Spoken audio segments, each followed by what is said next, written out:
All right, welcome to the revolution. Today, I'm in the basement. I don't get the little room office this morning, but that's fine. Here, we're talking about Cinderella Heartbreak Station. Is the album a masterpiece? Is it just okay? Or is it like, we should have got more nice songs, right? So, I'm going to give you, of course, my personal opinion, and it's my opinion. And I wanted to have this conversation because lately there's been how am I going to say this? Lately channels talking about like blues rock. One channel was talking about Poison Native Tongue, and so it brought up a lot of things because I know people who let me try to get this straight. I know people who are real about their feelings, but I also know people who are fake about their feelings. I know there's some channels, some hosts who think it's cool to pretend to hate on things, right? To hate on things. Heartbreak Station is garbage. You went too bluesy. And we're going to break it down. We're going to break down the songs of Heartbreak Station. And first of all, I'm going to give you my honest opinion right now. I'm going to give you my honest opinion. This ain't no wait to the end of the show. What is Eric's Gypsy Road's honest opinion? I mean, everybody calls me Gypsy Road, so they know I'm a Cinderella fan. Heartbreak Station is a masterpiece. It truly is a masterpiece. And I'll give you my reasons on why it's masterpiece. And when we go through the songs of Heartbreak Station, because of the rules of YouTube and how more strict these music companies are, that you can't even play 30 seconds of a song. So I can only play maybe 5 seconds to 7 seconds of a song because the music station, they'll shut it down. That is just the world we live in. When you think of Cinderella, right? You start with the album Night Songs. And I know people will say Night Songs has some bluesy elements in it. And it's true. Every band has a tiny bit of a blues element in it. But more or less, Night Songs is a rock album, right? It's a rock album. So when you go into Long Cold Winter, you start mixing a little bit more blues into the rock. I mean, look at the very first song, Seamstress Blues, Falling Apart into the Seams, Blue Seamstress. I don't know why I screwed that up. Still today, I say that is the best intro to any song ever opening up an album. Blue Seamstress, Falling Apart from the Seams. When Tom Kiefer plays that fucking banjo, a harmonica, and when he gets to that part, he says, "Let's go, boys." Boom, it kicks in. You got the song Long Cold Winter that's very bluesy. And other songs, they're more rock. There's some bluesy elements in some of those songs. I mean, I guess you could say Don't Know What You Got Till It's Gone might have a tiny bit of blues with piano. Long Cold Coming Home, acoustic. But more or less, it's mixing a little bit more blues. Then you got rock. Then you got Heartbreak Station, who they said, fuck it. I'm going all in. I'm going all in on this album. I'm going to make the album that I want. And that's what Heartbreak Station like means to me. It's like a moment where Cinderella, Tom Kiefer, has been influenced by so much great music. He's going to show it on this album. And I guarantee the record company did not want a Heartbreak Station type of album. No, they want another Night Songs. They want another Long Cold Winter. And, I know a lot of people. Well, they should have done a Heartbreak Station. They should have, go back to the roots of doing like another Night Songs, right? You always hear shit like that, right? Remember when Def Leppard did Hysteria over Paramania? It was different, right? And then I'm just making a point here. And then Def Leppard made the album Adrenalize, right? And then you heard everybody, oh, Adrenalize, that's just a Hysteria Part 2, right? Right? So they got bashed, right? Def Leppard got bashed for doing an album that sounded a lot like Hysteria. Then Def Leppard came with the album Slang, which was totally different, and they got bashed for that. They got bashed. So what I'm trying to get at is no band has peace. You're damn if you do, you're damn if you don't. Laugh out loud, brother. Play full songs, but he's a wizard. Yeah, I don't know how he does it. I don't know how he does it. Love Cinderella, and Heartbreak Station was so good. The last great Cinderella album. Yeah, but I will say Still Climbing is a damn good album. Is a damn good album. I love Cinderella. I look forward to this. Being a Cinderella fan since their release, I love Heartbreak Station. Well, I love all of the Cinderella and Tom Kiefer band and releases. Rest in peace, Jeff LaBar. Tom is an incredible singer, songwriter. Cinderella is one of the best rock bands on tour. Each member is awesome. Heartbreak Station is an absolute masterpiece.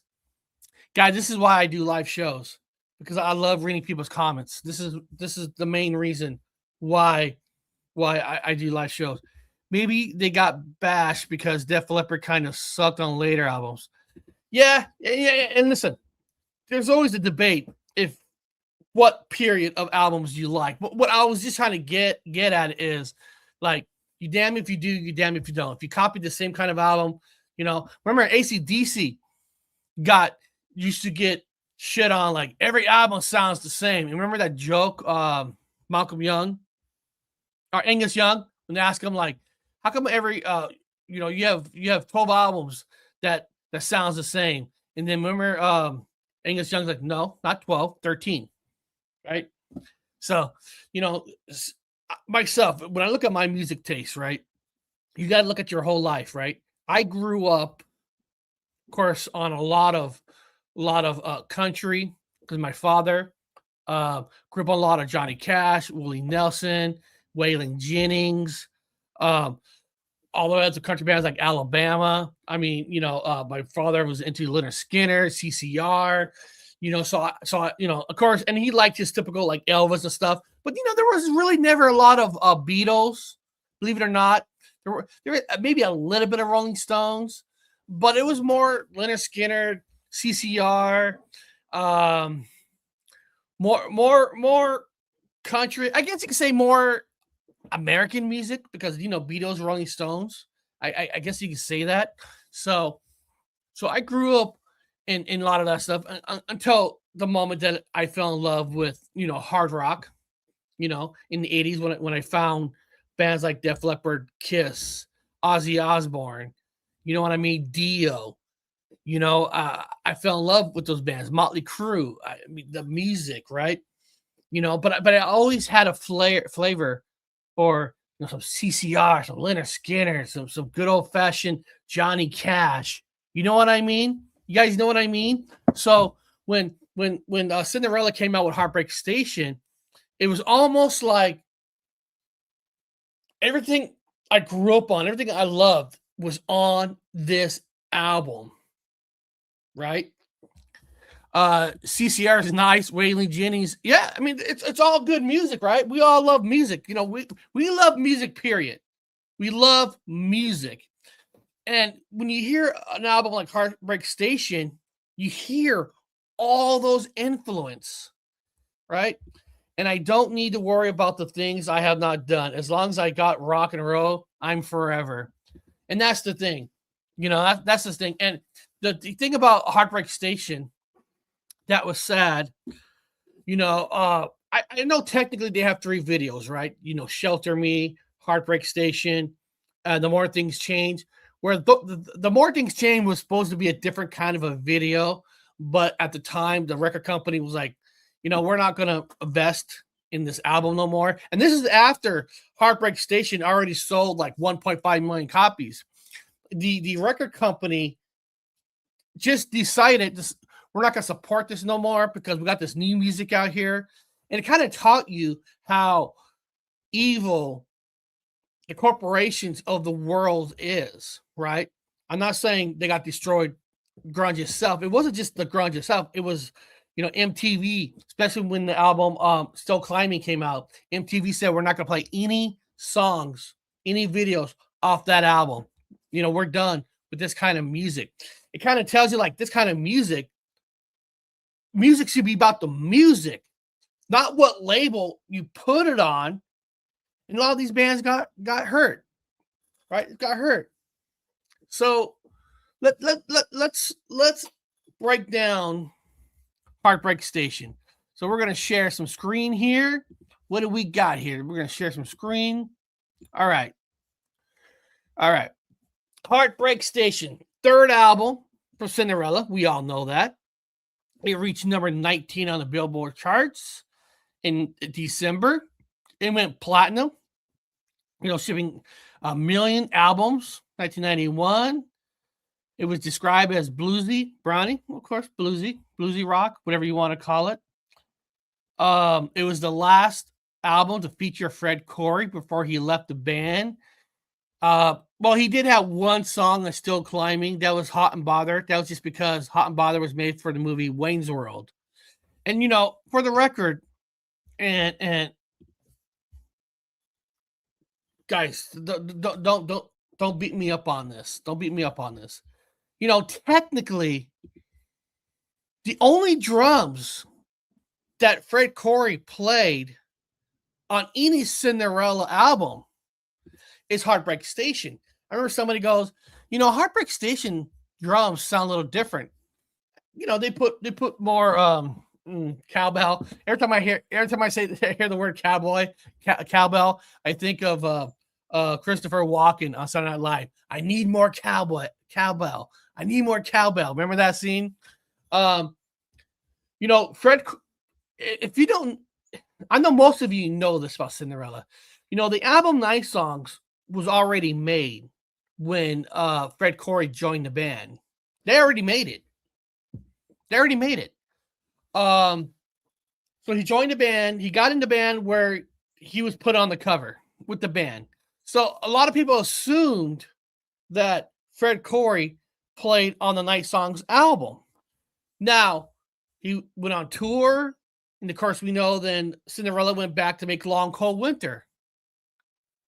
I always wanted to have an interview and kind of I always wanted to ask like Tom Kiefer, like, what was the decision when you went to do Long Cold Winter? Because Fred Coury did not have any song, did not do any drums on Long Cold Winter. If you didn't, I don't know if you know that, he did not play any drums on that album whatsoever. That's after he joined Cinderella with Nice Songs, went on tour. And they said he wasn't ready yet. So I was always curious about that. I really was, because you're good enough to go on tour, but you're not good enough to play on the record. I was always curious what was the decision on that. You know what I mean? That was always weird. I was like, but so was he more just like take pictures as part of the band and go on tour, but when they do albums, they don't? So he only did drums on Heartbreak Station, and of course he felt that the Heartbreak Station didn't have enough drums on it. And then of course we all know he quit and joined Stephen Pearcy in Arcade so he could play some rock drums, which that was his decision. And on the album Still Climbing, take away Hot and Bother, technically that was made for a soundtrack for a movie. All those drums was done by Kenny Arnoff, who's the drummer of Sammy Hagar's band right now. Sammy Hagar's drummer, Kenny Arnoff, did all the drums on Still Climbing. Just in case you guys wanted to know that. I don't know if you guys wanted to know that. So let's do this here. I'm going to pull up, not this one. I'm going to pull up a little short that it's on my channel. Tom Kiefer on every album. Hey, I gotta give myself a thumbs up. Here we go.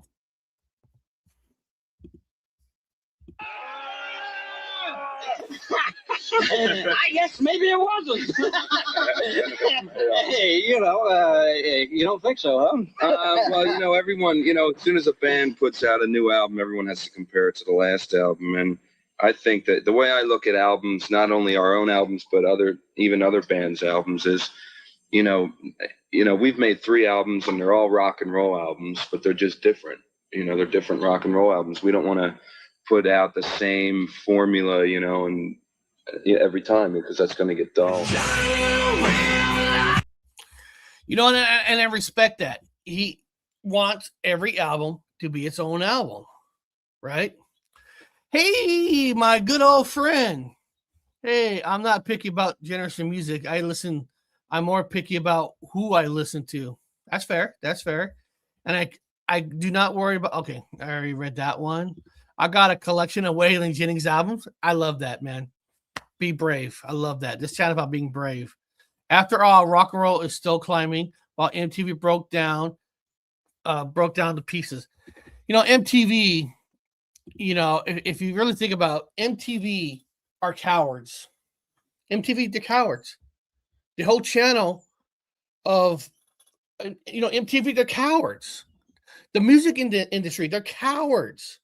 Listen, there's enough room for every music out there.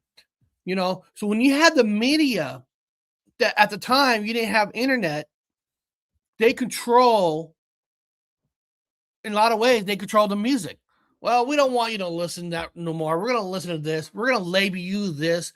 And you get labeled and you get shoved in a corner, and that's all bullshit. Well, let's look at the songs of Heartbreak Station. All right.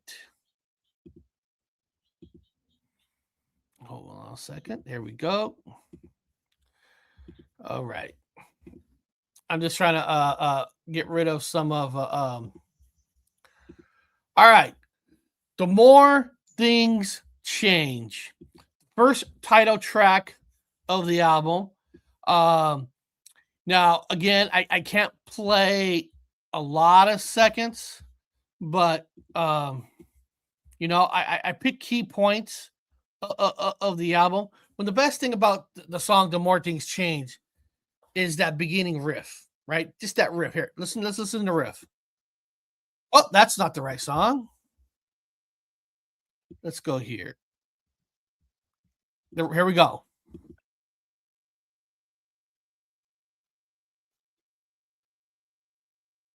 That riff alone is a great song. That riff of "The More Things Change, the more they stay the same." Isn't that song so true? So true. And it's like our government, right? We get new people in and out, and they're all the same. They're all there just to steal your money to make you pay taxes, right? The more things change, the more they stay the same. In music industry, right? All they want to do is screw you. Like, what? They should want me to play 30 seconds of a song because you guys might go out and buy the album, right? So it doesn't make a whole lot of sense and all that. But let's go to the second song called "Love's Got Me Doing Time." And hold on a second. That's the wrong screen. Let's share screen here. Let's go here. Hold on a second. Where is it? There we go. All right, here we go. All right, "Love's Got Me Doing Time." I'm going to start this one it says in the beginning. So, okay, here we go. "Love's Got Me Doing Time." Nope, that's not it.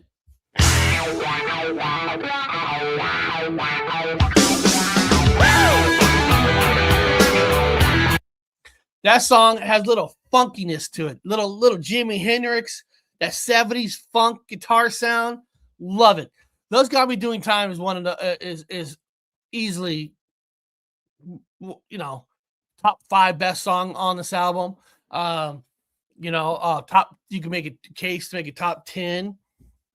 And overall, but "Love's Got Me Doing Times," great funk, great guitar sound. All right. Now let's listen to a little bit of "Shelter Me," baby. Shelter Me. Let's go to Shelter Me here. We're going to go to 22 seconds here.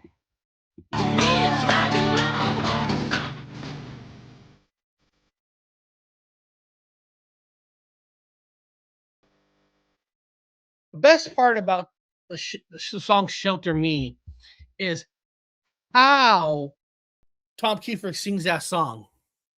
How he sings it. It's that rhythm. He has that rhythm. Not just the banjo and stuff. See, the best thing about this bluesy rock is what makes it all work is how he sings it. I mean, you know, he's got that typical cool rhythm on Shelter Me. You know, I wish I could play more, guys. I really do, but it's just the world we live in with YouTube. But Shelter Me is one of the Cinderella's underrated songs that came out of the video, because everybody always, when they make a list, Shelter Me always goes on the bottom. And it's such a great song. It really, Shelter Me really allows him to put a lot of his influence in there. Got the backup singers, like kind of like a church chorus. So there's a lot of great things about that song. Now, Heartbreak Station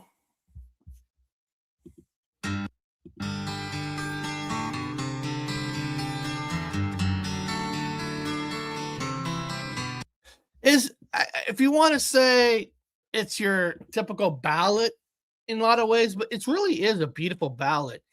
And I don't know if you know this, John Paul Jones, the bass player from Led Zeppelin, did the string setup Tom Kiefer on this song and also on Winds of Change. So some people told me, Eric, a Heartbreak Station song kind of got a little bit of a Led Zeppelin in it. Well, you can say that because John Paul Jones, who's from Led Zeppelin, did that song with them. So, that's kind of cool. It's kind of cool. And then one of the fun songs off the album is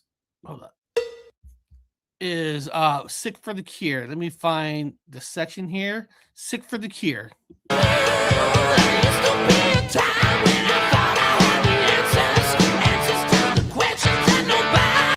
See what I'm talking about, people? You guys hear what I'm talking about? How he sings with that rhythm? It just makes any song sound so great. I love the song, how the drums got the cowbell in it. You do got that Leonard Skinner Southern sound in it, but everything works because of the beautiful voice of Tom Kiefer on that album, on that song. Now, One for Rock and Roll. Here, okay, One for Rock and Roll. I love that song. It's such a different kind of a perfection, right? When you grew up hearing Waylon Jennings and Johnny Cash, we call it a country western. There's different genres of like rock. You have hair metal, hard rock, heavy, whatever you want to label stuff. If we're going to label stuff, people call that kind of stuff country western. And the song One for Rock and Roll is country western at its best. And what I love listening to, there's little things. There's little things in a song. It made me cry the first time I heard it. Wow. Thank you so much for sharing that with us. I always wanted a channel where people could share and not feel embarrassed about the music that we love, certain songs that made you feel a certain way. And you're going to, Gina, stick around to the next song because I got a lot of good stuff to say about the next song, but we're gonna get to the next song after. Hold on. Shelter Me is excellent. A little Hendrix, Rolling Stone flavor to it. Exactly, my friend. Exactly. Now, in the song One for Rock and Roll, there's a not just the lyrics. The lyrics is great, But there's a little guitar sound that's in that song that I just freaking love to death. Let me get it. It's at 1.16. Again, I'm so sorry I have to do this. 1.16. This is one here. You guys got to hear this. I love this little guitar. This little guitar just for me kicks this song into overtime. Here we go.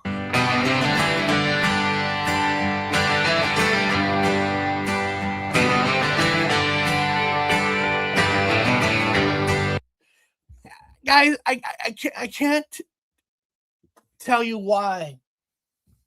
When I'm hearing that song, you're hearing that country western, and he busts out with that little riff on that sound right there. It's fucking beautiful, man. It's fucking beautiful. I can't explain it to you guys. Maybe some of you will understand it. I have to listen to it one more time.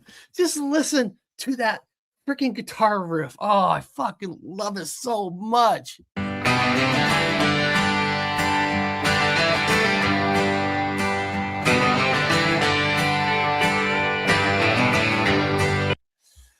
Oh man. I just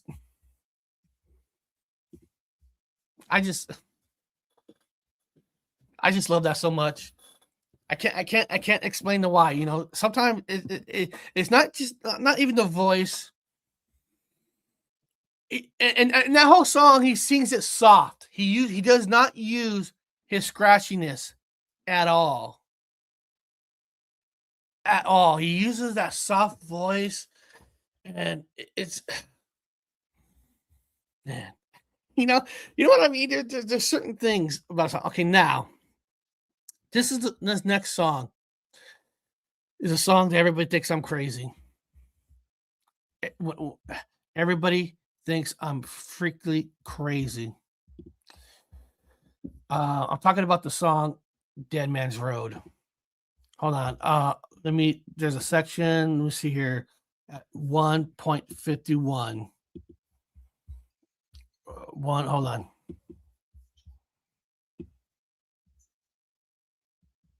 There we go.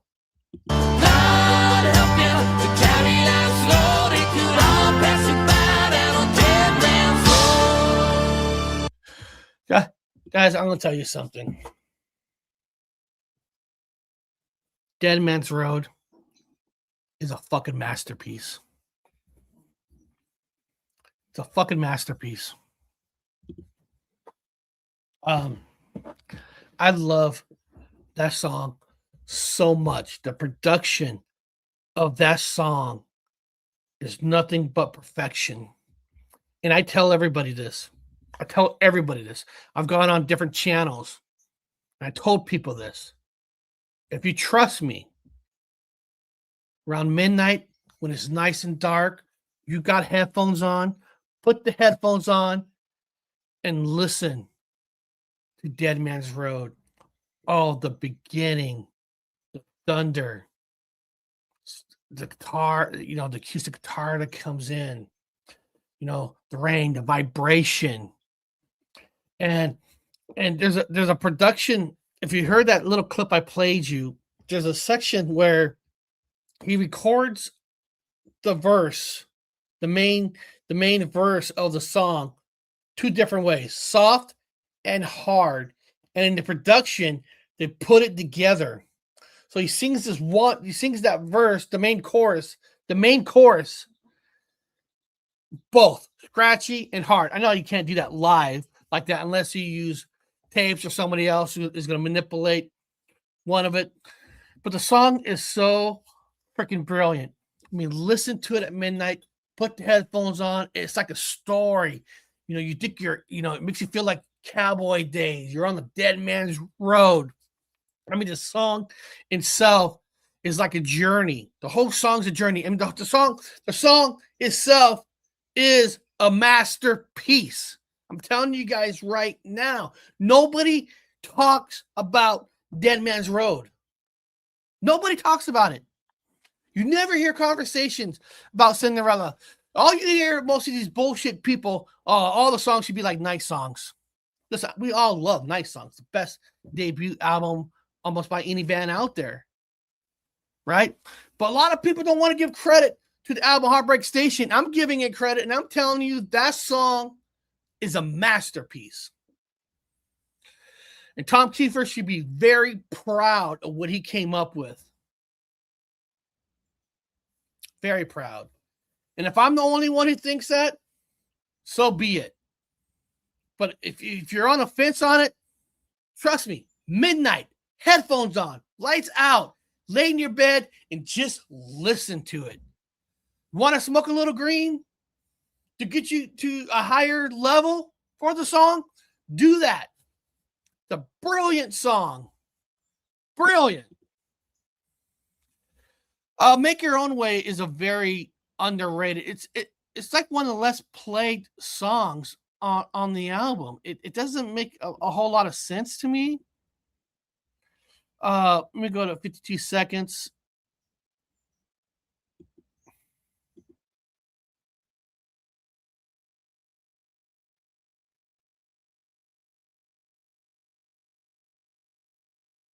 The song kind of reminds me a lot of like Last Mile for Long Cold Winter.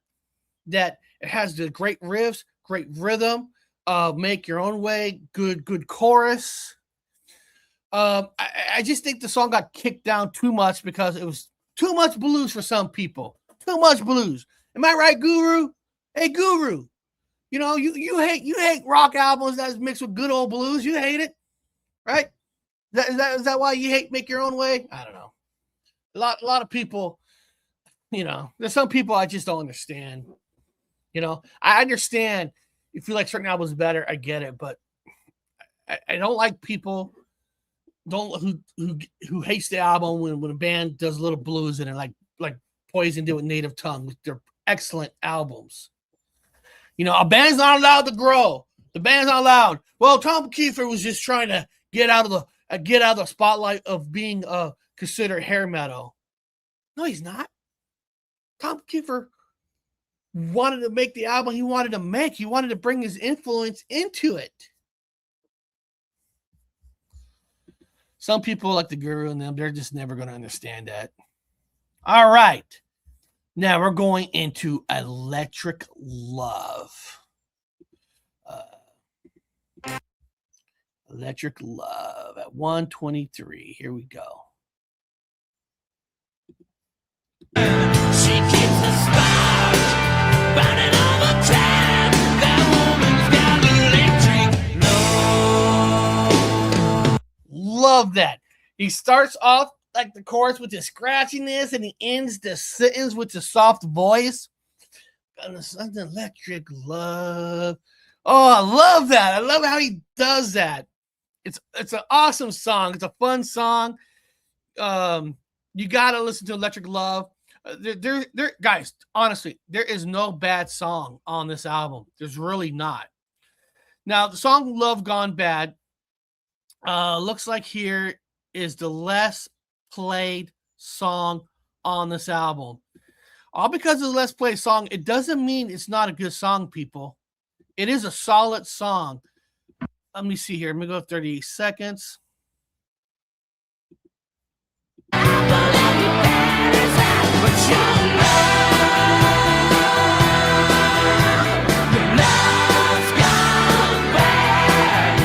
And if you listen to the whole song, he has a good rhythm.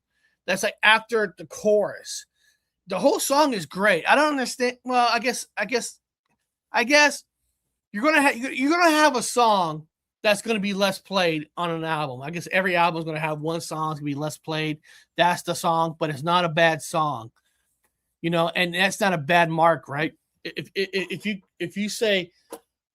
ask somebody like, what's your less favorite song on Cinderella Heartbreak Station? Somebody says, oh, Love Gone Bad. That song's already better than average. That song's better than average. So that tells you how great the album is. How great it is. Now, Winds of Change. Winds of Change is another song that Led Zeppelin John Paul Jones worked with the strings with Tom Kiefer on. It's a very, very beautiful song. I wish I could play the whole section, but I can't. I'm going to start with 59 seconds here. Here we go. I'm going through changes in my life. I'm going through changes, it'll be alright. Guys, it's a beautiful song. That really is a beautiful song. And I remember people who say, that sounds a lot like Led Zeppelin. Well, because Led Zeppelin, Paul Jones worked with them on that album. You know, the whole album is great. And this is the thing about Cinderella that I love, right? If I want to hear a pure rock album, I got nice songs. If I want to hear a song still with rock, a tiny bit of blues in it, I got Long Cold Winter, right? You got Gypsy Road, The Last Mile, Coming Home, Don't Know What You Got Till It's Gone, Falling Apart from the Seams. Another rated song on that album. If you don't like it, I don't care. Love that song. Love that verse. Of course, the title track itself, Long Cold Winter. Fucking love that blues song. Then here you got Heartbreak Station, where you see the heart and love of Tom Kiefer on that album. And then one of the most underrated albums, which on this channel, guys, I did a whole breakdown of the song Still Climbing. During that time, I played a lot more of the song. I got away with it. Somehow I got away with it, but now they're getting worse.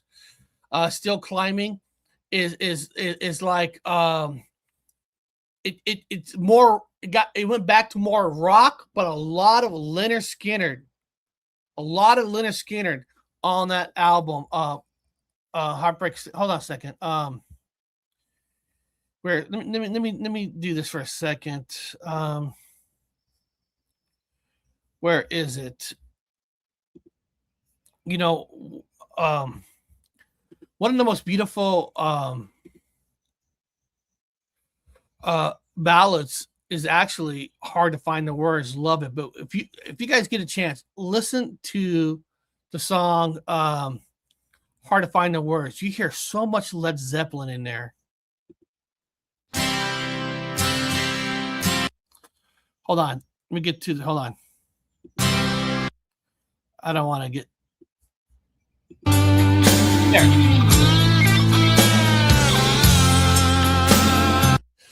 When I hear that part of that song, Hard to Find the Words, I hear Lynyrd Skynyrd, and I love it.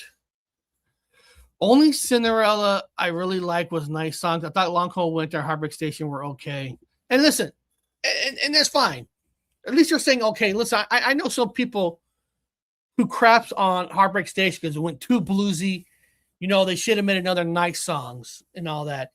You know, we it's like one thing, you know, we always want our bands to do something different, right?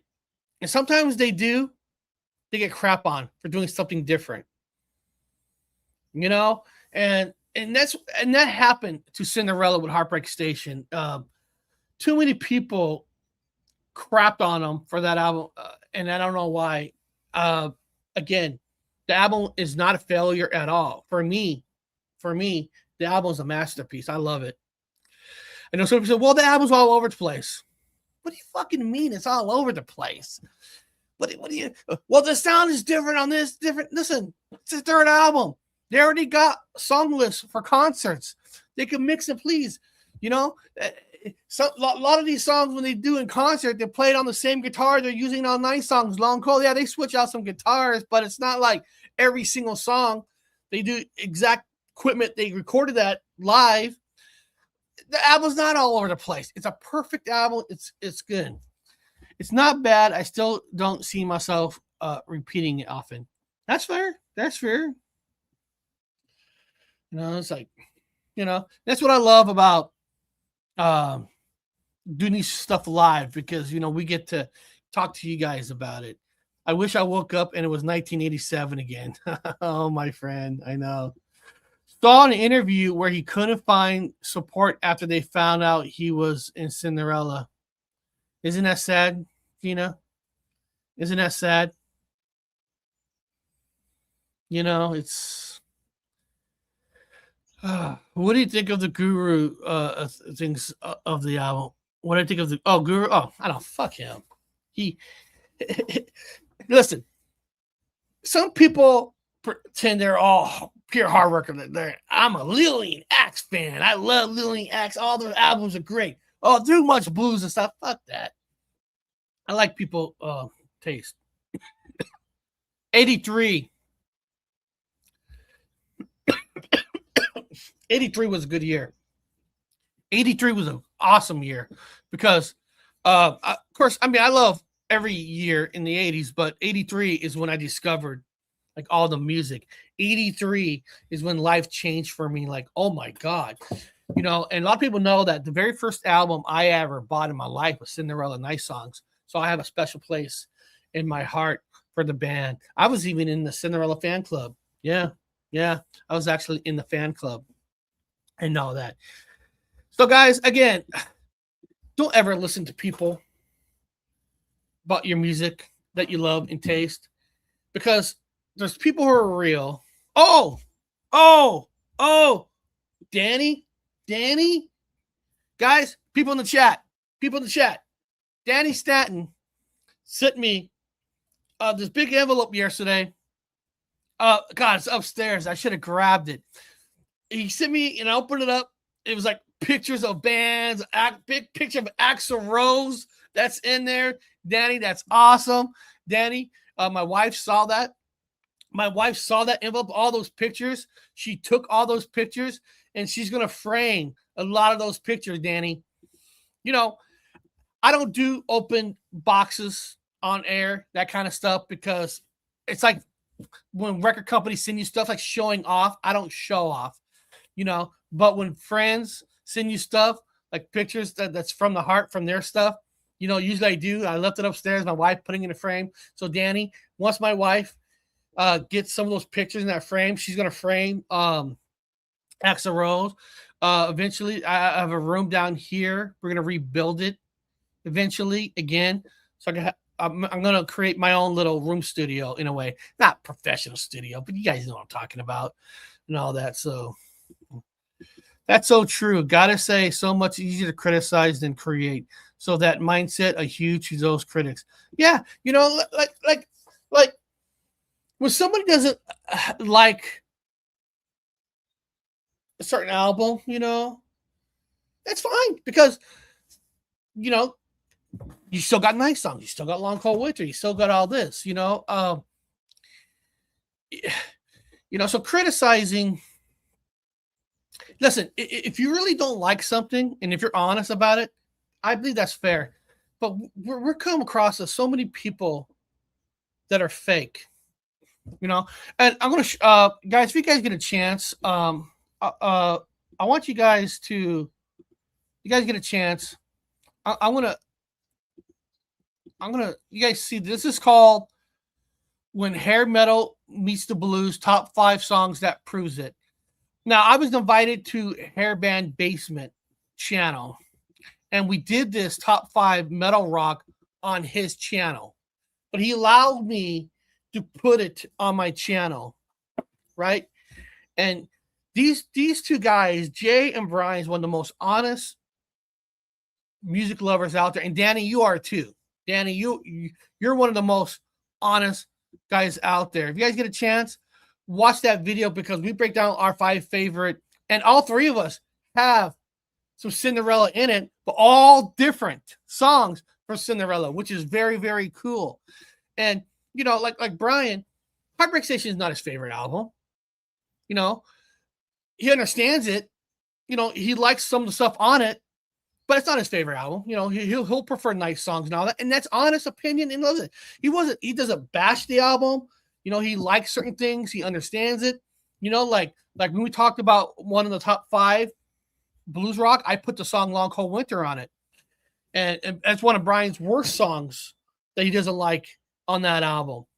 But we say so cool. We understand. He understands why I like it. And I can see why it wasn't one of his favorites. It's one of the ones that he'll skip. And I get that. And that's what I mean, guys. You guys got to find a family, a community like that. A community that we're going to respect each other, that you put something in there. You're just not going to say you hate it just to say it on purpose, just to sound cool. You know, like people who think I am a pure rocker. And when you're a pure rocker, you can't like ballads. You can't like rock when it's mixed with country. You can't be that cool. Right? So you got to find a channel that's true, that's honest, and all that. And we try to do that here on this channel. We had lately had a lot of great guests that came on my channel. Check out my video. I got some great guests. The people who wrote the book, Van Halen Rising. That was an awesome show. And another guy who was a student of Randy Rhoads, an actual student. You know, and in 2 weeks, I have a guy named Jason coming on. That he's from another type of YouTube channel called Veteran Info Tap, and he has like over 100,000 subscribers, very popular, and he's actually gonna be coming to my channel because we're gonna do like a top 5 rock songs that have some kind of relations to the military. So, you know, we're going to do a lot of different things on here. And I want honest, good people on this channel and all that. So that video I just post here, that channel, it's in the description of that video. Hairband Basement, great channel. I respect them so much for liking the rock and blues and just giving their honest opinion. It's all about honest opinion. Motley Crue, shout out. You know, Motley Crue is another band that if you listen to every single Motley Crue album, not one is the same. They have always changed up, and I appreciate that. You know, they didn't make 3 Shout Out the Devils. You know, you got your Shout Out the Devil, Too Fast for Love, and you know, you always have a battle between those 2 albums. The reason you have a battle because like Too Fast for Love, a little bit more raw, a little bit more punk rock in it. You know, Shout Out the Devil's a little bit more production. You know what I mean? You got to choose, and that's what's great. You know, Girls, Girls, Girls to Dr. Feelgood and all that. Motley Crue's another band that never made the exact same album next time, and I appreciate that. So beyond that, guys, I appreciate you guys being here. I'm having another live show this Friday. I don't know what the topic is. If you guys want a topic of a top 5 or you want me to cover an album, email me at hairmetalrevolution@gmail.com. Say, hey, Eric, Gypsy Road, let's talk about this album. Or, hey, how about doing a top 5 of this band or this era or whatever you want. Top 5 songs of 83. You know, that's a good one, actually. Top 5 songs. My favorite top 5. Hey, hold on a second. Danny, are you still there? Danny Stanton, are you still there? Are you still in the chat? Are you still watching this cool guy? If you are, give me a thumbs up or something. Because maybe Danny, if you're free on Friday, yeah, maybe Danny, maybe if you're free on Friday at 10 a.m., it's like the only hour I have free time, that we should do a top 5 1983 songs. Like, what is your top 5 1983 songs? You brought up 83 was the year you want to go back to. I want to find out why. I want to hear the 5 songs from 1983 that makes me want to go there. So if you're free, let's do it. And maybe I'll try to find one more person. So anybody in the chat, if you ever want to come up here, like if even one of you want to come up here, email me at hairmetalrevolution@gmail.com and come on up. Well, let's do that. So this Friday, we're going to do a top 5 songs of 1983. We'll be talking rock videos, geek all month. But the thing is, 5 songs. So I think 1983 is a good year. That's gonna be fun. Quiet Riot, Mental Health. Yeah. Oh yeah, guys. Remember. Hold on. Well, right before we go, let me show you guys this. And in the show, you guys all know.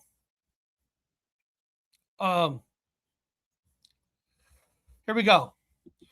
Let me share this real quick. You guys all know that I put polls up every single day. I put up a poll. Every single day, I put up a poll. And of course, today is 85, 83. Now, these were the 4 highest selling hard rock albums of 1983. 24,000 votes. Paramania, Eliminator, ZZ Top. I was surprised when I found out. I love ZZ Top. I didn't know they sold 14 million copies on Eliminator. Wow. Mental Health, Shadow Devil. I put polls up every single day. So every day there's a poll I put up. So I thought I just wanted to share that with you guys. So we'll just send me a link on my daily email. You got it, man. I just got to create the 1983 Rat EP. Rat Out of Cellars 84, a Rat EP. If you think you're tough. Love that song. You think you're tough. And remember, Back for More came out on that EP. That eventually they re-recorded it for Out of the Cellar. But Back for More came from that EP. So it's going to be a solid show on Friday. And you guys will love Danny. He's a comic book geek like myself, a music geek, paranormal geek. He loves everything. He loves life like a lot of us do. So Steeler debut was great too. Lack of communication, great freaking song. That was 84. Can't use that for 83. But beyond that, guys, I love you all. I'll see you this Friday on the best music rock channel there is, Hair Metal Revolution, where we're taking the music back and giving it the respect that it deserves. I will learn. We'll build a brighter future for everyone.